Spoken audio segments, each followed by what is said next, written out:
thought we'd start Stargate off with the two protagonists, starting with Daniel, who they've listed as archaeologist here, who comes with a shooting battle blaster. The movie he's played by James Spader, which I kind of tried to make a likeness of him on the card and didn't bother on the figure. Looks like kind of a militarized Ash Ketchum here. Comes with a whole slew of accessories, and they come with like one miniature thing that doesn't really make a whole lot of sense. All sorts of stuff on the back. Everything with the Stargate line has to somehow relate to pyramids, so even the clippable card is a triangle, and you're supposed to cut these out and join them together to make a pyramid of the triangular cards to make, a small pyramid. It's got little back of the cereal box games to play with. If you collect all the 8 figures, you can complete the hieroglyphic alphabet. The process by which Egyptians prepared and preserved the bodies for the afterlife is probably,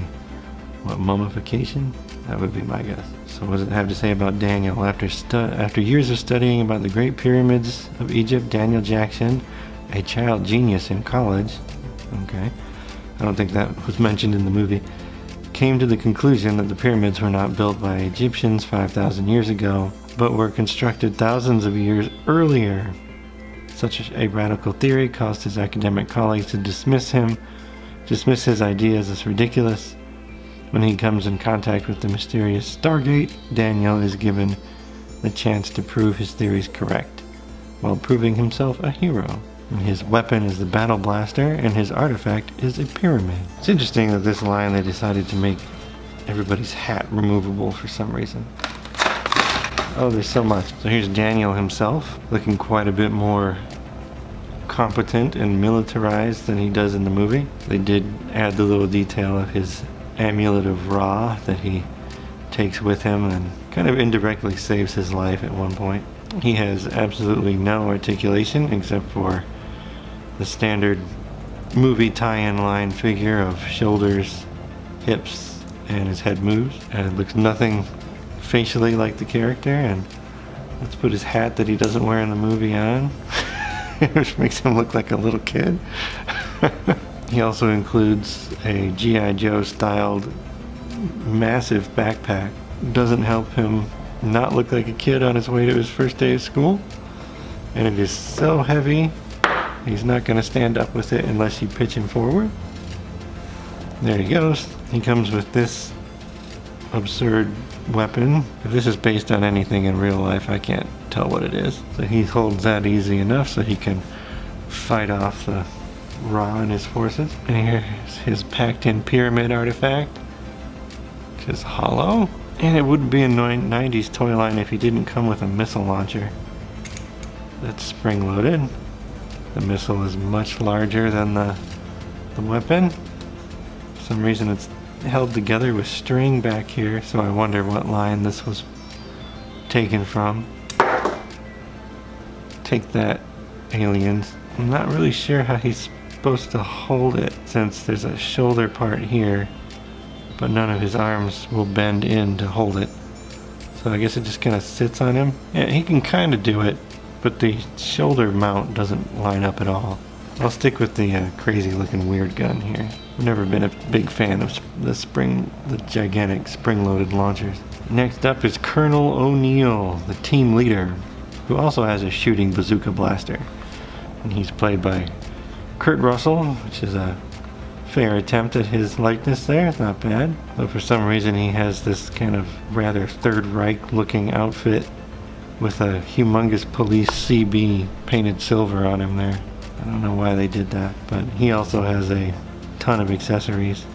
And his collectible artifact is the Stargate, which, if you can, this is what drives me crazy about this line, is like the Stargate is a fantastic prop, iconic, you could say, and they didn't make one. Like, there's no Stargate toy.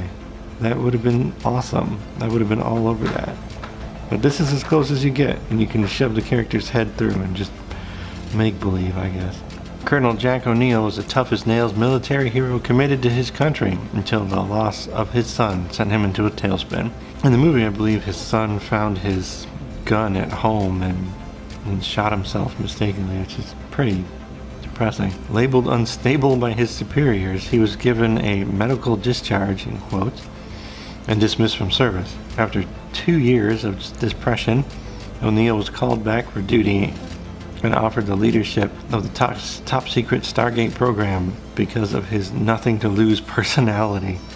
That's really dark. O'Neill accepts the mission, to which he carries along secret orders unknown to his fellow Stargate team members. Which, spoilers, is he takes a small tactical nuke with him to blow up the Stargate. Sarcophagus. So here's quote-unquote O'Neill. Oops, let's put his silly hat on.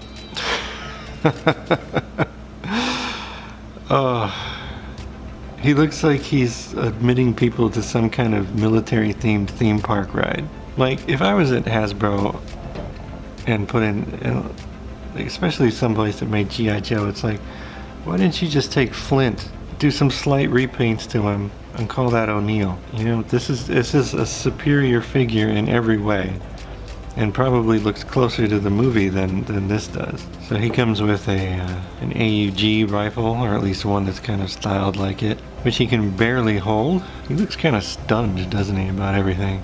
Yeah, I don't know why they made you look like this either, dude. Our tiny Stargate, and of course, a spring-loaded missile launcher with some kind of padding around this part? I don't know. Again, with the enormous missiles, they're basically the same, longer than the ones that Jackson comes with. That's really odd.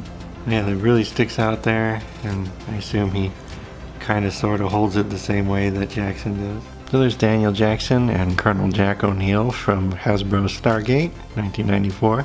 So yeah, off to a bit of a disappointing start with these guys. Really odd choice to come with a little miniaturized version of something in the movie. Not sure what you're supposed to do with those, except kind of line them up. Drive micro machines through the Stargate, I suppose. We'll continue on with this series and see if we can find anything redeeming in it. Got high hopes for the vehicles, so just gotta make it through these figures. Thanks for watching.